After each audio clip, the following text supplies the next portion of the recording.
All right. Again, we're with Brent Albright. Got a question for him? All right. Yeah, Mr. Albright, welcome to the show. Hello, how are you guys tonight? All right. All right. How are you doing? Very good. Hold on 2 seconds. Okay. All right. All right, can you hear me now? Yeah, we can hear you good. Yeah. Okay, good. All right. Okay. All right. Well, first of all, congratulations on an amazing match Saturday night at IWC. Oh, thank you very much. We were just talking about we were going over the card and talking about it, and a very, very excellent technical match with Ricky Reyes. I know me and Chad heard a little bit Reyes talking about the match and everything with Dr. Feelbad over there. A very good match. Great closer to the show. Yeah. Oh, thank you. Yes, I enjoyed that match very much. Yeah. Also, all credit to wrestling a match of that caliber right after coming off of that tables match at Ring of Honor. Oh, yes, 2 very different matches. 2 very different matches. The match with the tables match at Ring of Honor was something I've never been in a match quite like that before. So I was a little banged up and bruised up after that, a little scratched up, but I enjoy. I'm finding more now that I'm doing Ring of Honor and other independents, that finding I'm getting to actually wrestle a very very versatile and different style of matches, and I'm actually kind of enjoying it. Oh, that's good. I want to ask you, for some of our listeners, who is Brent Albright? What makes Brent Albright tick? You give a quick rundown of everything. Okay, you have to repeat that question. You're breaking up on me. Oh, basically, he was asking, for those that don't know who you are out there on the internet listening to this, who is Brent Albright? Brent Albright is a very straightforward, I like to pride myself on good technical wrestling and good hard-hitting wrestling. And when I have to, I can brawl. When I have to, I can do a little bit of high flying, but not much. I'm just I'm a wrestler who is 1% committed to the sport of wrestling. 1% wrestling back to the way it used to be, but Can you storytelling. Oh, that's not good. Can you repeat that last part? You're breaking up pretty bad. Hello? Yeah, it seems like you're breaking up pretty bad there. Hello? Yeah, hello. Did you hear me? Yeah, you're fine now. Okay. Yeah, how much is that? Okay. Where do you want me to start again? I don't know what's wrong with my phone. All right, just a little bit of that towards the end we lost there. Yeah. Okay. Pretty much I'm committed to bring wrestling back to the way that it used to be. I love watching matches like Ric Flair and Ricky Steamboat, Flair, Morton, all those kind of matches where just every move, everything they did was for a reason and told a story and bring wrestling back to the way it used to be. Yeah, it's definitely a lost art these days, especially with what we see on TV these days. Right? Say that again? I said it's definitely a lost art with what we see on TV these days. Yes, that is a lot different than what we get to see on TV. Now we'll dive into some of your history here, if you don't mind. Okay. You spent a lot of time down in OVW. What was it like down there? OVW was great. What better place to get to wrestle and wrestle some of the best young talent, in the business, the future stars of the business. It was wrestling at OVW was definitely a really great experience for me.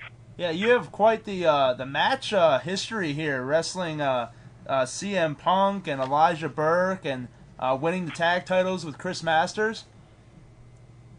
Yeah.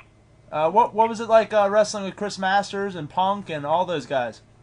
Wrestling with Chris was great because here was a guy, big, impressive guy that that was still learning. I learned from him. I think he learned from me, and it was something that Jim Cornette put us together as a tag team because he saw something in both of us, and CM Punk, you know, what can you not say good about CM Punk? I mean, he is one of the most talented wrestlers in the WWE right now, and or in ECW, whichever you want to say. And I think that you know, my matches with him, I think will hold up against hold up pretty much against any match, you know, that you can put out there. Yeah. Now you had mentioned Jim Cornette. Did you also work with Paul Heyman? Correct. What was it like working with Paul Heyman and Jim Cornette? Were they a good team? You know, we didn't really work a lot together. Cornette was there, and then Heyman came in after Cornette left. We never got to work with them together, but you know, working with each of them was a very good learning experience. Mm-hmm. What's Paul Heyman like? I think Paul Heyman is a great guy. I think Paul Heyman is a very, very smart booker, and he knows how to get the most out of people, and he knows how to work with their strengths and with their weakness, and stay away from their weaknesses. And I think that is the key in professional wrestling to developing stars. Very true. Is it true that you were the first Triple Crown winner in OVW? That is true. As far as I looked in, as far as I could tell, when I looked up, when I was looking back at the history of OVW, it seems that I am the first guy to win three different major titles in OVW. Mm-hmm. Very.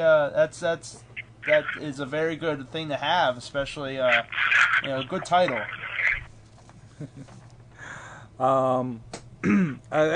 You had plenty of great feuds there in OVW. What was your favorite in OVW? What was your favorite story or feud with anybody there? My favorite one, of course, was with CM Punk. I mean, me and CM Punk wrestled each other at least 150 to 200 times. I mean, we wrestled every live event, every TV show. You know, I mean, me and CM Punk, we wrestled all the time, and that was my favorite part about OVW. Definitely. Was getting to have all those kind of matches with CM Punk. Mm-hmm. Mm-hmm. But Christopher Daniels. Yeah, that's what. Oh, I hear you worked with Christopher Daniels. Yes, I did work Christopher Daniels at Ring of Honor, my debut match. Mm-hmm. I've known Chris for a few years. I was training in California at APW, and they were bringing in Christopher Daniels a lot. I did some tag matches with him, and I found it to be a great honor to be able to work and have my debut match in Ring of Honor against Christopher Daniels. He's a fantastic wrestler, and he definitely is one of the best professional wrestlers out there today. Now, in your history, I mean, you spent a lot of time in WWE, and now you're spending a lot of time in Ring of Honor. What are some differences and what are some similarities in like the locker room atmosphere? I'm sorry. Say that again. He was asking to compare. Oh. I'm still here. Are you there? Can you hear me? Yeah, I hear you.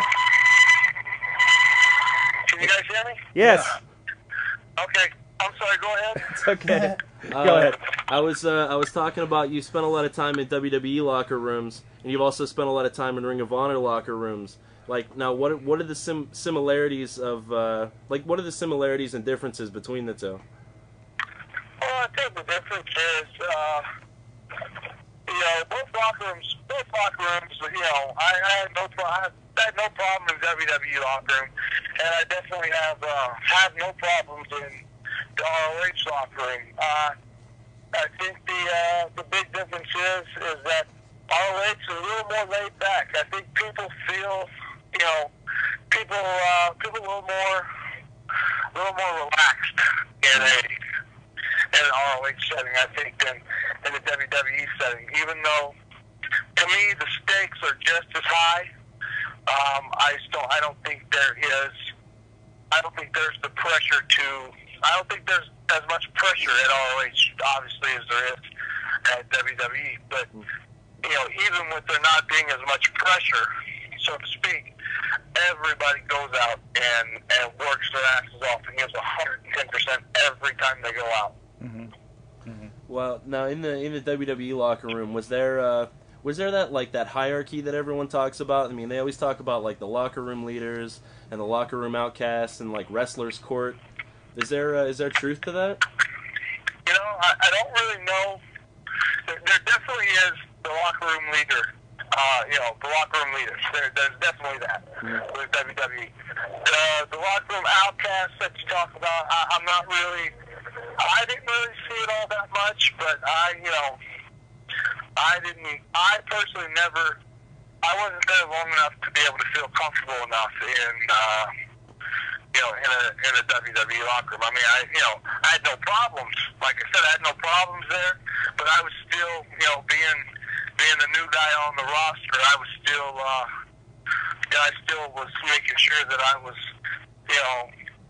watching my P's and Q's and not to say anything out of line or anything like that, because you don't want, there's guys that have been with the company and made that company a lot of money, and they deserve every bit of respect for it. And you don't want to say anything to make them mad, because you don't want to give them the wrong impression of you, even if you say things in jest, And when you were up in WWE on SmackDown, you worked a lot of really great workers. Booker T, you worked with Chris Benoit against Fit Finlay, I see. How was it to work with people on that level? You know what? To me, that was one thing that obviously right now is the highlight of my career. Getting to work in the same ring with people who are so over, and the crowd reacts to so much. I mean, when you can wrestle in front, of a house audience of 9,000 to 10,000 people, and then another million or so people watching at home. I mean, that, and to feel the energy coming off the people for the hard work and respect that these guys have earned and gotten from those people, it's an amazing feeling. I mean, that's what, as a pro wrestler, that's what you live for, is that energy coming off of the crowd. And that, I mean, is amazing. It's amazing to see how, some guys have to work so hard to get the kind of reaction these guys get from just doing the smaller things, And you had a good, like I said, you had a good run there against those guys. What do you think was the best match of your WWE run? I'm sorry, do what? What was your best match of your WWE run? I don't know. It's hard to say. It's hard to say what my best match was. Because I don't really know, because I got a lot of experience working with those guys. But the fact is, when you only have 5 or 6 minutes to work, it's hard to feel like wow, that's the match that was my best match. Yeah. My favorite match, I'm not going to say it was my best match, but my favorite match was the tag match with me and Chris versus Finlay and Booker, because we were the segment that went over into the from the 9 o'clock to 10 o'clock hour, and so we had a good bit of time to wrestle, and that was, I really enjoyed that match. That was a very fun match, and I learned a lot out of that. I learned a lot from that match. Definitely. And what's it like working matches, having only a set number of minutes in which to convey a story inside the ring? It's very hard, and that's where I think a lot of people judge a lot of workers by what they see on TV. You see guys, you see somebody who will have a 5 or 6 minute match, and they have 5 or 6 minutes, but once you put in interjects and stuff, you've got 3.5 minutes. And it's hard to really have a good match and get the business of the match over, get yourself over, get your opponent over in 3.5 minutes. It's very hard to do. And a lot of wrestlers get tagged as, well, these guys aren't good wrestlers. These guys can't work, blah, blah, blah. When it's the total opposite, because you go to house shows and these guys get 8 or 10 minutes of actual bell-to-bell time, where they actually can show you that they can work and they can do all these things. And the live events to me are what are how you judge who's a good worker and who's not. Mm-hmm. Mm-hmm. Now, this question is it's purely if you're comfortable answering it. But can you tell us about the days leading up to your release from WWE? I can tell you about them because they were days just like any other days. Mm-hmm. We were going. It was. I was coming off of a series of matches I did with a guy named Charles Evans. Matches I thought did a good job of getting me over and getting him over, and I didn't really. I really didn't see the release coming. Mm-hmm. I felt maybe that it was coming just because I was told that I was going to be brought back up and evaluated at TV a couple months after they sent me back to OVW. And once that didn't happen, I felt that maybe something like that was coming, but I thought it would be further down the line. And I thought it would be after I got another chance. And, so I didn't see the release coming. And, but once I got the call, once I saw my phone ring from the office on a Thursday afternoon, I knew exactly what was happening. So, Mm-hmm. Do you see yourself even maybe possibly going back one day? of course, the business is a very cyclical business, and it will it'll come back around. And I'll get another shot. I think there's just things that I have to do now. For me, and things like I want to wrestle in Japan. Mm-hmm. I really enjoy the stuff that I'm doing with Ring of Honor. I'm really enjoying the stuff I'm doing with IWC, and and there's I'm having fun wrestling again. And there for a while I wasn't, because it went from being fun to being kind of stressful. And when that happens, you lose, you really lose the sense of why you became a wrestler. And it becomes a job, and when it becomes a job, you have to stop. You kind of have to take a step back and say, okay, this isn't. Yes, it's a job, but you did this because you loved it, and you can't. It's professional wrestling. You can't. You have to be serious about business, but you can't take it too seriously. You know what I mean? Mm-hmm. You have to keep a light heart about it, because that's what makes it fun. And when it stops being fun, it's time for you to go do something else. And so there for a while, wrestling was becoming a job to me, and I needed to step back. And I think actually getting released, helped me take that step back, and now it's fun again. Mm-hmm. And so hopefully, whenever it's my turn to come back around to wrestle for the WWE, which I do believe will come someday. I don't foresee it happening anytime soon, but I do see it coming someday, that I will be able to use the experience that I've gotten since I've been released, and make sure to keep wrestling fun. Definitely. Now, you've mentioned that you do love the business, and I mean, all you have to do is watch you wrestle a match, and you can tell you're someone who really enjoys the business. What got you into it in the first place? I always enjoyed watching wrestling as a kid, and I got into high school wrestling, and when I saw, I thought high school wrestling was I thought it was professional wrestling. I thought it was all the same thing, as a 7th grader. I thought it was all the same thing.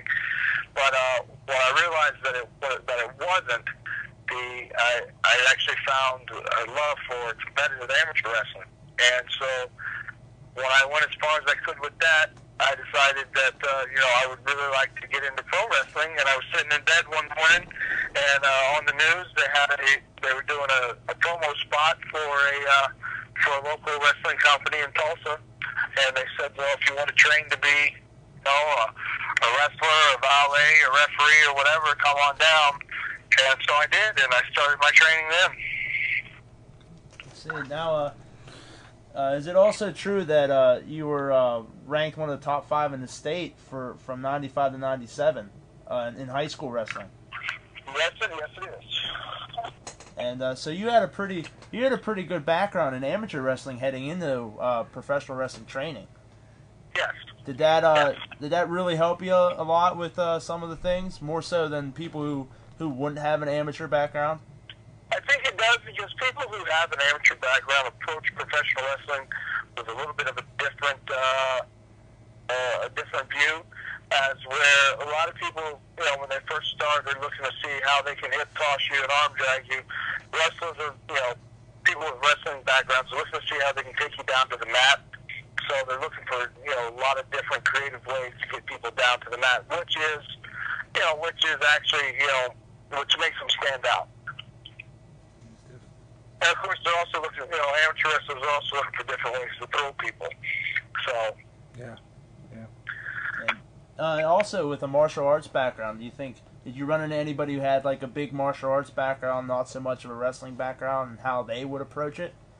I have not yet, but you can look at guys and see a lot of the guys that throw kicks and things like that.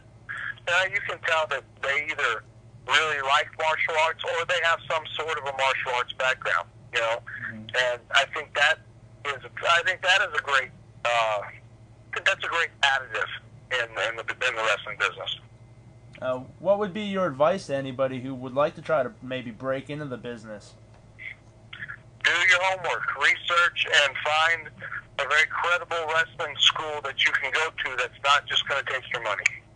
Because there's a lot of those out there. Definitely. Make sure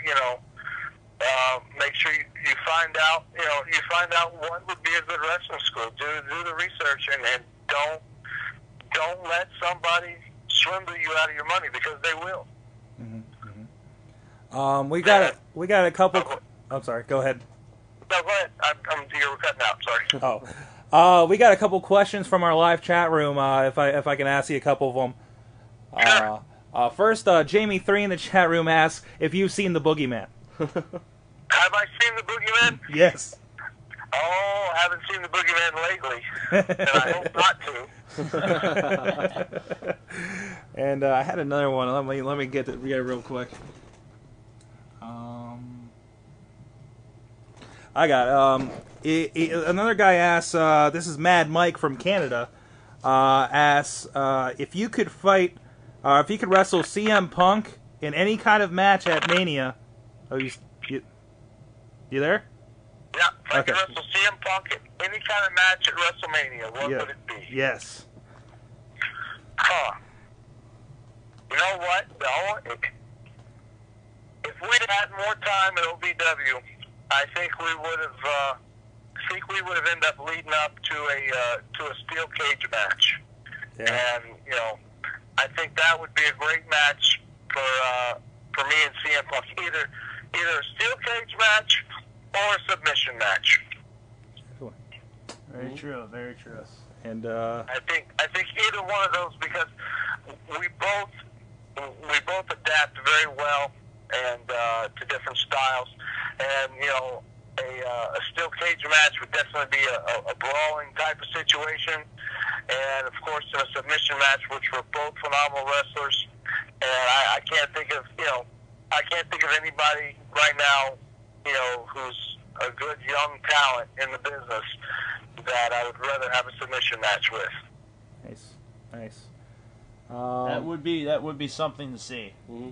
Yeah. Just from us seeing you at IWC and what you've done there, I could just imagine. I wish I would have been there through the whole Albright Punk rivalry in OVW. You know, and I still have people that contact me on MySpace and things like that, and say that they really like the matches I've had with me and CM Punk, and they wish that they could see more of that. You know. And maybe we will someday. Maybe you will. You never know. Nope. You never know. Maybe maybe one day. Maybe one day if. Maybe one day me and CM Punk will cross at ECW. Maybe we'll cross the Ring of Honor. Who knows? You know? Yeah. It's very true. Who knows? Shut it? Well, first, before we close, I did want to ask, last month at the IWC After Show, how was it chopping the shit out of our pasty little friend Doc Remedy for his birthday chops? Oh, that was awesome. Especially when we chopped him so hard. I'm sorry, when I chopped him so hard he hit his knees.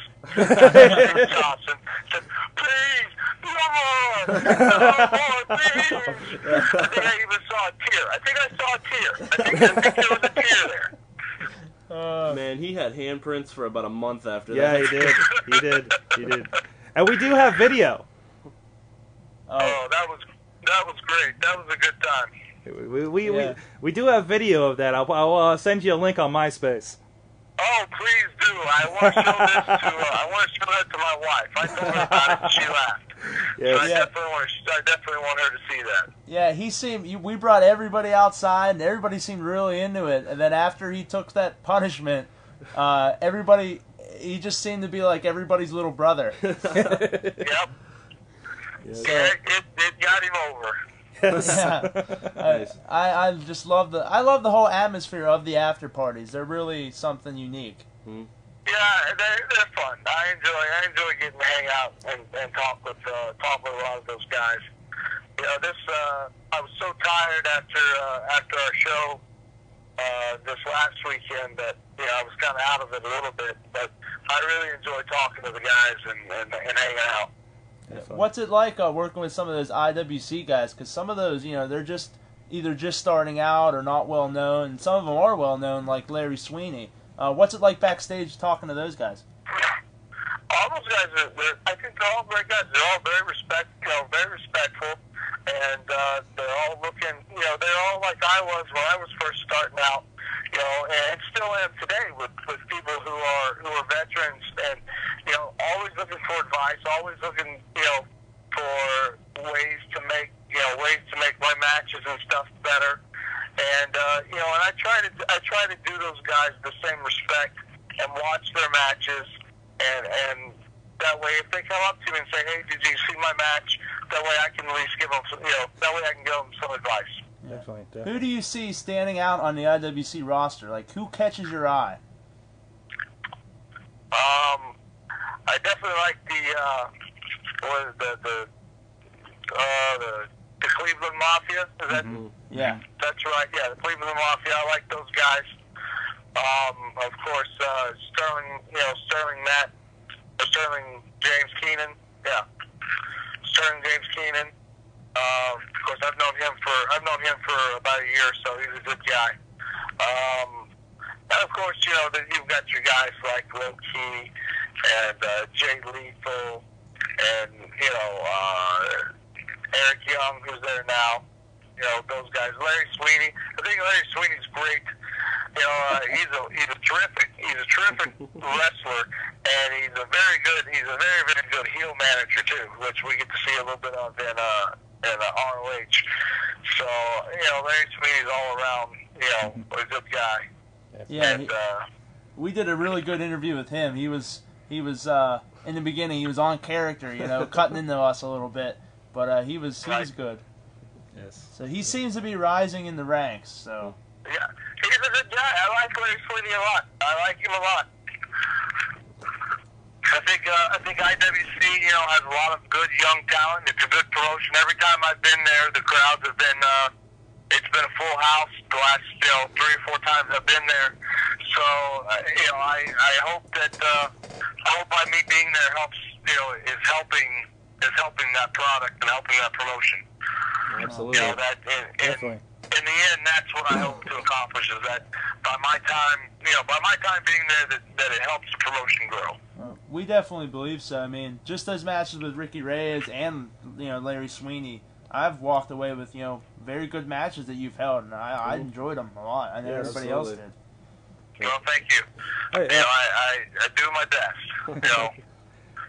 I know that my style may not be for everybody, but I try to go out and do the best job I can.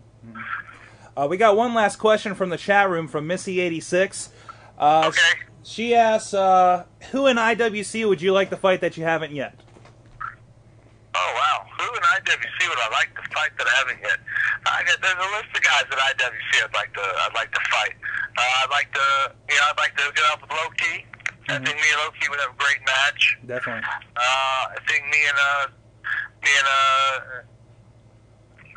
Sterling James Keenan would have a great match. For some reason, I can't remember. He's one of my good buddies, and I can't remember how to say his name. So I think me and him would have a good match. Let's see. Of course, I definitely would like another shot at Ricky again. Jay Lethal, they brought him in. I'd like to fight him. Eric Young, I'd like to fight him. I mean, there's a list of guys that they have that I would, that I'd like to fight. I think I'd have good matches with all of them. That's very cool. Well, we have a little tradition here at the Wrestling Mayhem Show. We like to finish off our interviews with the Wrestling Mayhem Show's big question. All right. All right. Now, we mentioned before that you have tagged with Chris Masters in the past. Right. And our question is this: is it true that no one can break the Master Lock? Well, I don't know if it's true that no one can break the Master Lock because, me and Chris Masters wrestled. He couldn't get it locked on me, but I think once he gets it locked, I don't think anybody can break it. So the rumors are true. Yes, it is true that no one can break the Master Lock. You heard it here first, folks. Brent Albright confirms no one can break the Master Lock. No one can break the Master Lock. Now, I don't that might change in the next couple months. Who knows? But as of right now, if he gets it locked, no one's going to break it. If he could have got it locked on you, do you think you might have been able to break it? I don't know. Maybe not. You never can tell. Sometimes I can get, a little squirmy. I might be able to break it. Well, maybe one day we'll see you on a Master Lock challenge. You never know. You might. You might check some OVW tapes from late last year. You might see it. Excellent. Nice. So before we end the interview here, we were wondering if you could give a nice little shout out to the show. Kind of like this is Brent Albright, and a little plug, if you will. Okay. Well, give me a little something to work with, and I will. Okay. You're Brent Albright, and this is the Wrestling Mayhem Show, and you're made of magic or something. I don't know. Okay, that works for me. This is the shooter, Brent Albright, and you're listening to the #1 wrestling show on the internet, the Wrestling Mayhem Show. Excellent. And no one can break the Master Lock. Brent Albright said so. Fantastic. Brent, thank you for coming on the show. We really appreciate it. Is there anybody you'd like to throw plugs out for? Because we're notorious for letting anybody just say whatever they want. Oh yeah, plug whatever you want. Curse up a storm, whatever you like. Whatever you want. Well, we've got March 24th coming up for the IWC show. So that's going to be a really good show. We've got Ring of Honor coming up next weekend, Dayton and Chicago. I got to give a little plug to my guys here in Oklahoma, NWA Universal. They're going to be running some shows this month. And, I don't know, say hi to my mom. How about that? No one says hi to their mom anymore. That's right. Sounds good. All right. Well, we'll send you that chop video and accompanying pictures and such on the MySpace here very soon. Cool. Sounds good. Excellent. We look forward to seeing you at the next show. All right, guys. Thank you very much. Oh, thank you very much. All right. Bye-bye. You have a good evening. Bye. Well, there you have it. All There right you here. have it. Oh, he's still on. It's fun. All right, that was Brent Albright, the shooter Brent Albright, who has been making frequent stops here locally.